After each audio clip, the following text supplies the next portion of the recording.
አይንዬ ጓደኛዋን እንግዲህ ሳትነግራት ልጇ የቤት ስጦታ እንዳበረከተላት አላሳወቀችም ነበረ። ይሁን እንጂ ከወሬ ወሬ ሄለን ወደ ቤት ተመልሳ የት ነበርሽ አይንዬ በማለት ስትጠይቃት ልጅሽ እኮ ያው በሉል ቤት ገዝቶልን ከዛ ላይ ሄጄ ነበርና ለአጋጣሚ ሆንና ደግሞ ስልክ ሲደወልለት እኔን ጥሎኝ ሄደ፣ እኔም ተመለስኩ ወደ ቤት ማለት ትመልስለታለች። ይሁን እንጂ ሄለን በጣም ነበር የተናደደችው።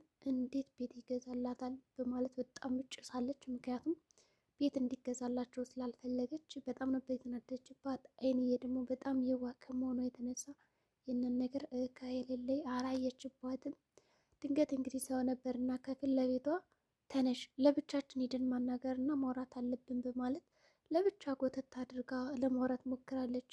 በሌላ በኩል እንግዲህ ኑኑ ከበሊን መራቅ ስለፈለገች በቃ እኔ ፍቅረኛ አለኝ፣ ሲጀምር አንተም እኮ ፍቅረኛ አለህ እና ከዚህ ህይወት በቃ ባንቀራረብ ባጭሩ እኔ እናንተ ምንም አይነት የሚገናኝ ነገር የለም በማለት አዶናይ ደግሞ ፍቅረኛዋ እንደሆነ አድርጋ ከእሷ እንዲርቅ በመጠቀም ያደረገችው ሙከራ ነው። በእርግጥ ይሄ አዶናይ ፍቅረኛ ነው፣ አንተም ይቺ ልጅ አለች ቤት የመጣችውና ስለዚህ እኔ እናንተ በአንድ የምንገናኝበት ምንም አይነት አጀንዳ ሊኖረን አይገባም። በዛ ላይ ደግሞ ሞላ ቤተሰቡ የኔ እናንተን ቀረቤታ ስለማይወዱ እንደራራቅ በማለት አዶናይ ፍቅረኛዋ እንደሆነና እንደምትወደው አድርጋ ነግረዋለች። ነገር ግን ይህን በነገረችው ጊዜ በሉል ምንድን ያሰበው ለካ ያኔ ሰክሮ የነበረው በዚህ ምክንያት ነው። እጠላለሁ ሁሉ ያለ ለዚህ ነው እንዴ ያፈቅራታል ማለት ነው በማለት እንግዲህ በሀሳብ ስምጥ ብሎ ነበር። ኑኑ በመጀመሪያ ማንኛውንም ወንድና ስም አንስቼ በጠራ በእርግጠኝነት አያምነኝም ብላ ስላሰበች ነው እንግዲህ የአዶናይን ስም እያነሳችው። በዛ ላይ ደግሞ አዶናይ እንደሚፈልጋት ስለምታውቅ ጥሩ አሳማኝ ምክንያት ነው ብላ የነገረችው ነበረ። ይሁን እንጂ በጭራሽ እንደዚህ ሊሆንም አይችልም በማለት ኑኑ ጥለው ስትመለስ ወደ ቤት እሱ ተከትሏት ነበር። ይሁን እንጂ ኑኑ ወደ ቤት ከመጣች በኋላ በር ዘግታ እንግዲህ ቆልፋበት ክፈች እያላት እሷ ደግሞ አልከፍትም እያለች ነበር። ኑኑ ግን ምንድን ያሰበችው አሁን እኔ ከእሱ ብርቅ ነው የሚሻለው በጊዜ ምክንያቱም አንደኛ እኔ ታማሚ ነኝ፣ ሁለተኛ ደግሞ መላ ቤተሰቡ እኔና እሱን ቀረቤታ ስለማይፈልግ በአሁኑ እንደዚህ በአጭር ባንቀራረብ የተሻለ ነው ብላ ስላሰበች ነው። በሌላ በኩል እንግዲህ ኤልሹ እንግዲህ አዶናይ በተኛበት ያው ከንፈሩን ለመሳም ሞክራለች። አዶናይ ተኝቶ ነበርና በእንቅልፍ ልቡ ነው እንግዲህ ነገር የተፈጠረበት። ቀና ሲል እንግዲህ ያው በሰመመን ላይ ነበርና ኑኑን ያያት ነው የመሰለው። ኤልሹ ናት ጉንጩን የሳመችው፣ ግን ደግሞ ኑኑ ስለመሰለችው በቃ በጣም እንትን ይላል። አንዴ የኑኑ ፊት ይታየዋል፣ አንዴ ደግሞ የኤልሹ ፊት ይታየዋል። ጥለሽኝ እንዳትሄጂ ምናምን እያለ ያባብላታል። ይሁን እንጂ ኤልሹ የእውነት ግን ነው እንዴ በቃ እኔ አላምንም በማለት በጣም እንኳን ጥለው ልትሄድ በጣም እቅፍ አድርገዋለች። እሷ ያሰበችው በዛ ሰዓት ምንድን ነው በቃ እውነትም አዶናይ ኤልሹን ወዷታል፣ ኑኑን ረስቷታል ብላ ነበር ያሰበችው። ነገር ግን ከእንቅልፉ ከነቃ በኋላ ግን ኤልሹን ግፍትር ነው ያደረጋት። እንዴ ምንድን ነው በማለት ነበር የጨዋችው። እዚህ ጋር በጣም ነው ያሳቁኝ። እንግዲህ አዶናይ እና ኤልሹ፣ በተለይ ደግሞ አዶናይ ከተኛበት መንጠቅ ብሎ ነው እንግዲህ የተነሳው። ኤልሹም ግራ ገብት ብሏት ምን አለ አሁን ቢወደኝ በማለት ያው ታግዛ ባለችበት ሰዓት እንግዲህ ጓደኞቿ መጥተው ሲያናግሯትም ነበረ። እንግዲህ ጆን የተባለው ጓደኛው የኤልሹ አብሮ ትምህርት ቤት የሚማሩ እንግዲህ ሰተት ብሎ ከቤቷ መጥቶላታል። በባለፈው እንግዲህ ልታስገድለው እና ልታስደበድበው እንደነበረ ሪከርድ ደርሶት ያንን ነገር ሊያሰማትም መጥቷል። ሰተት ብሎ ከመጣ በኋላ እንግዲህ መሲን ሂጅና ኤልሹን ጥሪልኝ የእሷ ጓደኛ ነኝ በማለት ነው የሚመለስላት። ግን እኔ ማንነቴን እንዳልነግራት በቃ ዝም ብላ ትምጣ ሰርፕራይዝ ላረጋን ነው በማለት ነበር መሲ ኤልሹ እንድትጠራለት ያደረገው።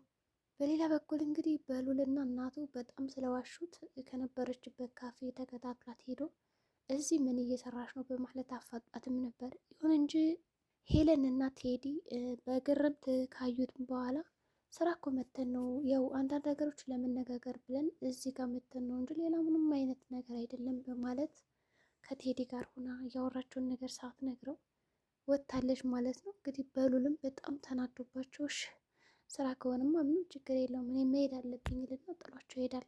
እንግዲህ አድሪት ሄለን በጣም ተናዳለች። እንዴት መጣ እዚህ ካፌ ሲጀምር በማለት ጠራጠረች። ለምንስ መጣ እየተረገመ በማለት እንግዲህ በጣም ተበሳጭታ ነበረ።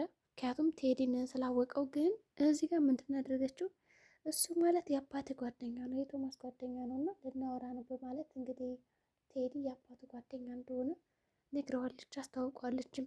እንደዛ ነው በሉ መልካም ስራ ይቅናችሁ በማለት ነበር ጥሏቸው ሄደ።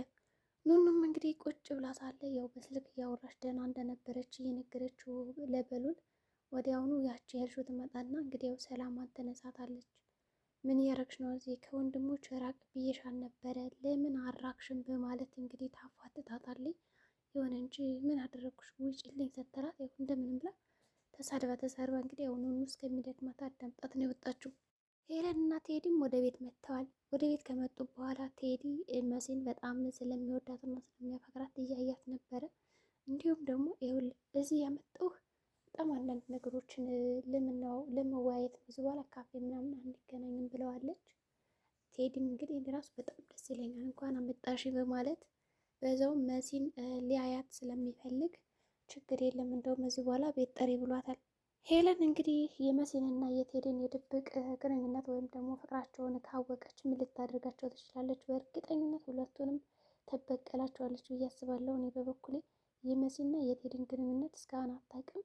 መሲ ደግሞ እያስነቃች ነው ያለችው። ቴዲ ሲመጣ ታመነጫጭቀዋለች። አይኔ ጥፋ ወደዛ ሄድ ምናምን እያለች በጣም ነው የምታመነጫጭቀው ከሄለን ፊት። በዚህ የተነሳ ደግሞ ሄለን ምናልባትም ልትነቃ ትችላለች። ቴዲ ወደ ቤት የሚመጣው የእሷን ስራ ፈልጎ ሳይሆን መሲም ብሎ እንደሆነ ከተረዳች ሀሳቧን ወይም ደግሞ የምታደርጋቸውን እያንዳንዱ ስራዎች አቅጣጫ ቀይራ የምትሰራ ይመስላል።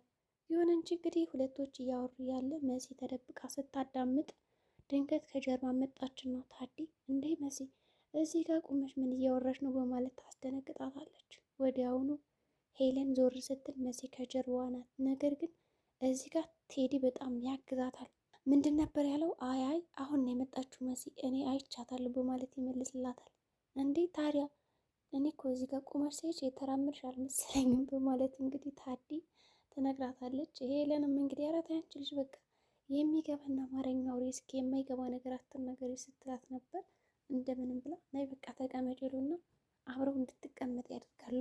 መሲ መቀመጥ አልፈለገችም በሰዓቱ ግን ደግሞ በቃ ተቀመጭ አላትና ሄለንም ከቴዲ ጋር እንዲያወሩ ጥላቸው ብድግ አለች። እንዲሁም ደግሞ ፊት ለፊቷ ስታመናጭቀው ነበረ። ምን አገባ እንዲሁም ሄለን ከዚህ በኋላ ከኔ ጋር ነው መስራት የምትፈልገው የኔ ቀኝ እጅ ትሆኛለች ስትላት እኔ አልፈልግም ነበር ያለችው መሲ። ግን ደግሞ ምን ችግር አለው እኔ እኮ የምከፍልሽ ስትላት እሺ በማለት ነበር የመለሰችው። በመሀል ጣልቃ ገባባት እና ቴዲ ሀሳብ ሲሰጥ አንተ ምን አገባ አይኔ ጥፋ ምናምን እያች በቃ ስትሰድበው ነበር። እሱ ደግሞ እንደሚወዳት እንደሚያፈቅራት እና ሁሌም ደግሞ ከጎኗ እንደሚሆን ነግሯታል። በዛ ላይ ደግሞ አንቺ ራሱ ቃል የገባሽልኝን ነገር መዘንጋት የለብሽም ምንም ነገር ቢፈጸም እስከ መጨረሻው ድረስ አብረሽኝ ልትቆሚ እኮ ቃል ገብተሽልኛል ብሎ እንግዲህ በፊት ሳትጠለው ያለውን ነገር ያስታውሳታል።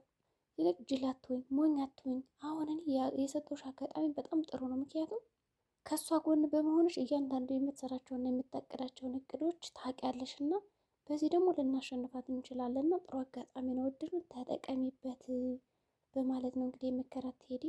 በላሁን ውጣልኝ ስትለው እሺ እወጣልሻለሁ፣ ግን ደግሞ ሁሉንም እውነት እንድነግርሽ ከፈለግ ስደውልልሽ ስልክ አንሺልኝ በማለት ጥሏት ይሄዳል።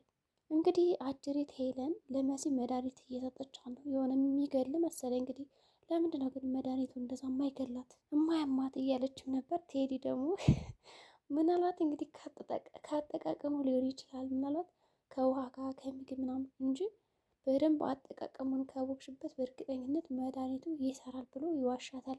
እሺ እንደዛ ከሆነ እስኪ ሞክራለሁ በማለት እንግዲህ መድኃኒቱን ለመስጠት እንዳዲስ እየሞክረች ነው።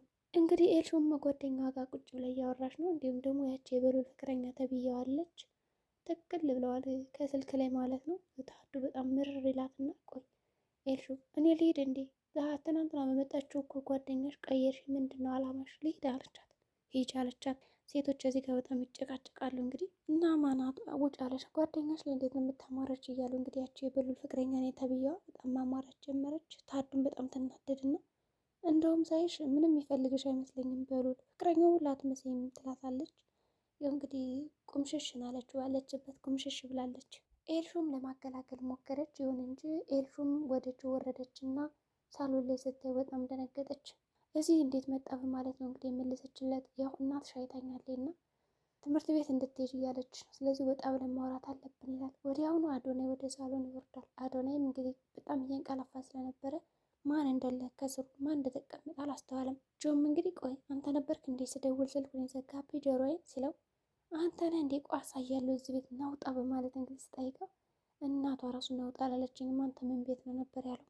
ይሁን እንጂ ወዲያው ደግሞ በሉል ተተካ። በሉል እኔ እናንተ ማውራት አለብን ወንድምህን አይደል? ስለዚህ እና እንሂድና እናውራ ይለዋል። ስለ ኑኑ ወደ በረንዳ ከወሰደውም በኋላ እውነቱን ይጠይቀዋል። ጆም እንግዲህ በጣም ለጓደኛው እንደምታስደበድቡ የነበረውን ሪከርድ አድርጎ ስለነበረ ጓደኛው እያንዳንዱ ለኤልሹ ያሰማታል። ኤልሹ በጣም ተደነግጣለች። እንግዲህ በሉልም ጠይቆታል ማለት ነው። ታፈቅራታለህ፣ ትወዳታለህ ሲለው አዶናይ ምን እንደሚመልስ ግራ ግብት ብሎታል። በእርግጥ ፈገግ ብሏል። ጆም እንግዲህ ያቺ ኤልሹ የምትባለውን ከትምህርት ቤት እንደተባረረች ስለማያውቁ ለምን አልነገርሻትም ለእናትሽ ምናምን እያላት ነበረ። እንግዲህ ኤልሹ እሱ ጋር ሲጨቃጨቁ ስታይ ከአዶናይ ጋር በቃ ቀና ማለት ነው እንዲህ ልጅ በእኔ ምናምን እያለች እየተደሰተች ነበረ። ያው የቀና መስሏት ምስኪን። የዛሬ ቪዲዮአችን እንግዲህ ይህን ይመስላል። አዶናይ ምን ሊመልስ ይችላል? የእውነቱን አዎ እወዳታለሁ አፈቅራታለሁ ይላል ወይስ ደግሞ እኔ ብቻ ነኝ መወዳት እሷ አታፈቅረኝም ይላል? በቀጣይ ቪዲዮ እስከምንገናኝ መልካም ጊዜ ይሆነላችሁ።